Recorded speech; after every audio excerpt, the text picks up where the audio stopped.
एक और class matrix से टॉपिक रिलेटेड है। हम आज पढ़ेंगे कि इंसान के अंदर एक्सक्रिएटरी सिस्टम कैसे होता है, या इंसान की बॉडी के अंदर यूरिन की जो फॉर्मेशन है वो कैसे और किस तरीके से होती है, उसके अंदर कौन सा आर्गन और कौन सा टिश्यूज वगैरह इन्वॉल्व होते हैं, ये सब कुछ हम आज पढ़ेंगे। ठीक है, अब देखो ये चीज याद रखना, जैसे हमने किडनी के बारे में पढ़ा और किडनी के बाद किडनी के अंदर की तरफ हम थोड़ा जाएंगे, उसका एक फंक्शनल यूनिट पढ़ेंगे जिसका नाम है नेफ्रॉन।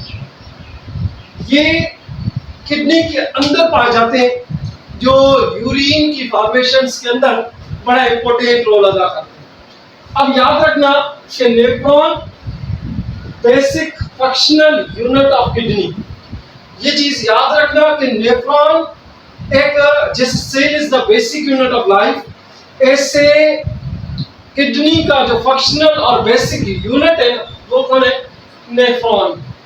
अब ये एक किस्म की टाइनी, हर एक किडनी के अंदर ट्यूबल्स होते हैं जो ऑस्मो रेगुलेशंस या यूरिन फॉर्मेशंस के अंदर इंपॉर्टेंट रोल अदा करते हैं। उसके बाद ये फिल्ट्रेशन ऑफ ब्लड के अंदर भी बड़ा इंपॉर्टेंट रोल अदा करते हैं। और हर एक किडनी के अंदर, ईच किडनी के अंदर तकरीबन 1 मिलियन से ज्यादा नेफ्रॉन पाए जाते हैं। हर एक किडनी के अंदर 1 से ज्यादा मिलियन ऑफ नेफ्रॉन पाए जाते हैं। ये माइक्रोस्कोपिक होते हैं और यूरिनरी ट्यूबल्स होते हैं। ठीक है, ये चीज याद रखना। अब देखो नेफ्रॉन के कुछ पार्ट्स हैं, नेफ्रॉन के अंदर कौन कौन से पार्ट्स और किस जगह पे कौन कौन सी हमारी बॉडी के अंदर रीअब्जॉर्प्शन या सिक्रेशन होती है। अब नेफ्रॉन कंसिस्ट ऑफ 4 पार्ट। एक हमारे पास मोमेंट कैप्सूल है, दूसरा प्रॉक्सिमल कन्वर्टेड ट्यूब्यूल्स है, तीसरा रूप ऑफ वेनल है और चौथा डिस्टल कन्वर्टेड ट्यूब्यूल्स है। इसको हम PCT भी कह सकते हैं और इसको हम DCT भी कह सकते हैं। ये इसके शॉर्ट फॉर्म है, ये इसके फुल फॉर्म है। अब देखो एक से ज्यादा नेफ्रॉन कनेक्टेड होते हैं एक जगह पे, जिसको हम क्या कहते हैं? Collecting duct.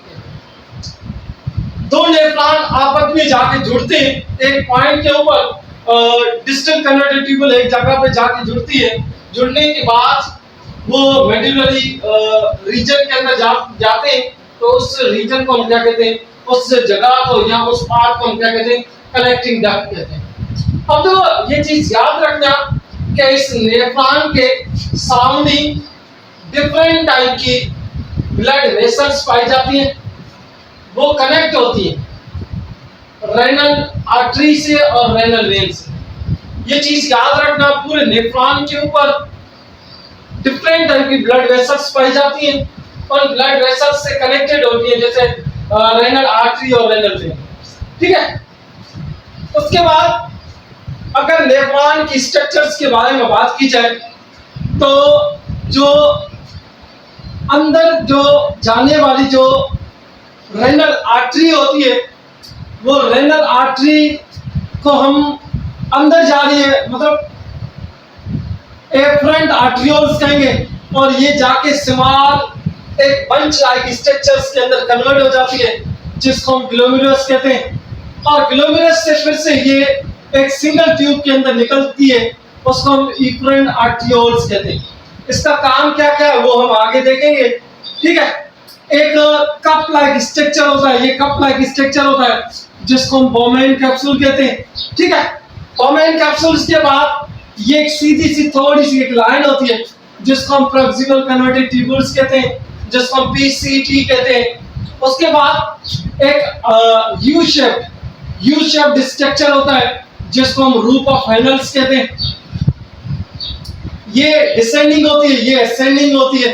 एक साइड डिसेंडिंग पाई जाती है, ऐसे नीचे की तरफ डिसेंडिंग होती है, ऊपर की तरफ असेंडिंग होती है। ठीक है, ये चीज याद रखनी है। उसके बाद डिसेंडिंग जैसे खत्म होता है, DCT का होता है एक पार्ट जिसको हम DCT कहते हैं। डिस्टल कन्वर्टेड ट्यूबल्स, और ये distal convoluted tubule direct connected किससे होती है? हमारी कनेक्टिंग डक्ट से। अब देखो पूरे नेफ्रॉन के ऊपर ब्लड वेसल्स पाए जाते हैं। उन ब्लड वेसल्स जो होती है वो कौन सी होती है? रेनल आर्टरीज होती है। रेनल आर्टरी के अंदर क्या क्या होता है वो हम आगे देखेंगे, ठीक है। ये रेनल आर्टरी अगर किसके ऊपर, जो यू शेप के ऊपर अगर सराउंडेड है तो उसको हम क्या कहेंगे? वासा रेक्टा कहेंगे, ठीक है। अगर एक सिंगल होगा तो उसको हम प्री ट्यूबुलर कैपिलरीज भी कह सकते हैं। पूरे बंच को हम क्या कहते हैं? वासा रेक्टा कहते हैं। और एक सिंगल को, जैसे ये सिंगल है, ये सिंगल है, इसको हम प्री ट्यूबुलर कैपिलरीज भी कह सकते हैं। ये डायरेक्ट कनेक्टेड होती है फिर वेन्यूल से, और वेन्यूल किससे कनेक्टेड होती है? रेनल वेन से कनेक्टेड होती है। ये हमारा पार्ट ऑफ नेफ्रॉन, उसके अंदर कौन कौन से पार्ट्स पाए जाते हैं। अब इस पार्ट्स का काम क्या क्या है, ठीक है, ये पढ़ेंगे हम। अब देखो नेफ्रॉन की जो स्ट्रक्चर है, नेफ्रॉन कौन से किडनी के जैसे पार्ट्स पढ़े थे हमने, कॉर्टेक्स और मेडुला। मेडुला के अंदर अगर कॉर्टेक्स के अंदर देखा जाए तो इसके 3 पार्ट पाए जाते हैं, जैसे पीसीटी है, डीसीटी है और बर्मेन कैप्सूल। जैसे ये है बर्मेन कैप्सूल है, ये पीसीटी है, ये डीसीटी। तो 3 पार्ट किसके अंदर? कॉर्टेक्स के अंदर पाए जाते हैं। एक ये वाला, दूसरा ये वाला, तीसरा ये वाला, ठीक है। उसके बाद मेडुलर रीजन के अंदर भी पाए जाते हैं जो रूप ऑफ वेनल और कलेक्टिंग डक्ट पाए जाते हैं। जैसे ये नीचे की तरफ रूप ऑफ वेनल और प्लस में कलेक्टिंग डक्ट पाए जाते हैं। उसके बाद अब इनका सबका काम क्या क्या है, ये चीज याद रखनी है। तो पहले हम पढ़ेंगे रेनल आर्टरी। रेनल जो आर्टरीज है आर लार्ज ब्लड वेसल्स होती है, ठीक है, that carry the blood from the heart। और ये चीज याद रखना, ये ऑक्सीजनेटेड ब्लड होता है, ऑक्सीजनेटेड ब्लड होता है, बट इसके अंदर कुछ नाइट्रोजनस वेस्ट होते हैं, जैसे अमोनिया वगैरह हो गया, ये डिफरेंट टाइप के, या यूरिया वगैरह इसके अंदर होता है, इसलिए ये किडनी की तरफ आता है, टू योर किडनी, और किडनी की तरफ आती है, ठीक है, साफ होने के लिए, ब्लड को साफ होने के लिए, क्योंकि जो इसके अंदर जो ऑक्सीजन पड़ी है वो किडनी को भी चाहिए, इसलिए वो उसको यूज करती है। और फिर जब इससे ब्लड निकलता है रेनल वेन के जरिए, वो रेनल वेन के जरिए डीऑक्सीजनेटेड ब्लड होता है, वो हमारे फॉरेन हार्ट की तरफ जाता है। रेनल वेन है, renal vein carry the deoxygenated blood. यहाँ से जैसे ऑक्सीजनेटेड ब्लड मूव किया, इसके अंदर डिफरेंट टाइप की फिल्ट्रेशंस वगैरह हुई, फिल्ट्रेशन होने के बाद यहाँ से डीऑक्सीजनेटेड ब्लड मूव करके फिर से हमारे हार्ट के अंदर क्या आएगा?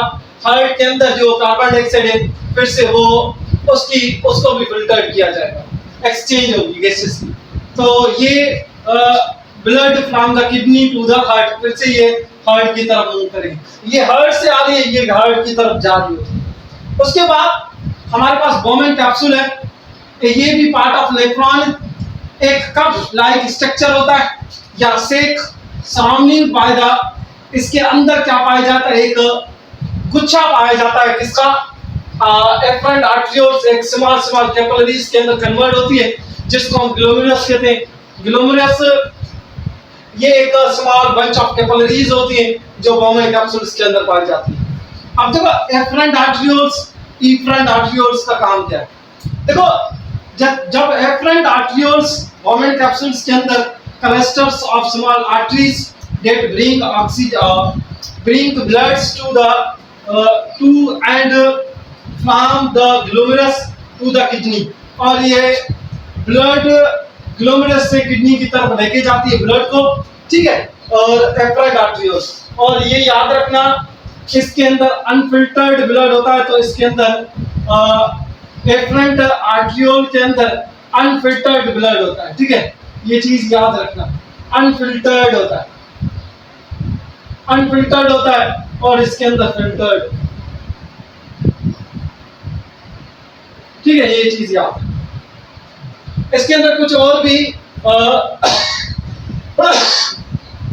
वेस्ट मटेरियल पाए जाते हैं, जैसे efferent arterioles के अंदर filtered blood from the glomerulus to the body, और ये बॉडी की तरफ फिर से मूव करती है।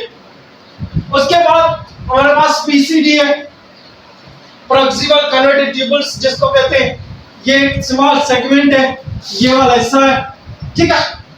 और storm of the renal tubules responsible क्या क्या काम कराती है, reabsorption and secretion from the various solutes and water. अब कौन कौन से मटेरियल की रीअब्जॉर्प्शन या सीक्रेशन होती है ये हम नेक्स्ट टॉपिक के अंदर पढ़ेंगे।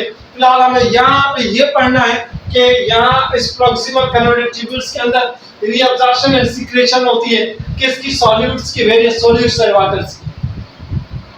उसके बाद यू शेप्ड लाइक स्ट्रक्चर जिसको हम क्या कहते हैं, रूपा फेलन, ये साइंटिस्ट का नाम है, उसने डिस्कवर्ड की थी इसलिए तो अपने नाम के ऊपर उसने रख दी थी, ठीक है। मेन फंक्शंस क्या है, रीअब्जॉर्प्शन किसका करना, वाटर का और सोडियम क्लोराइड का, उन दोनों को फिल्टर करना, ठीक है। ये चीज याद रखना, रूपा फेलन के अंदर वाटर और प्लस में सोडियम क्लोराइड की फिल्ट्रेशन होती है।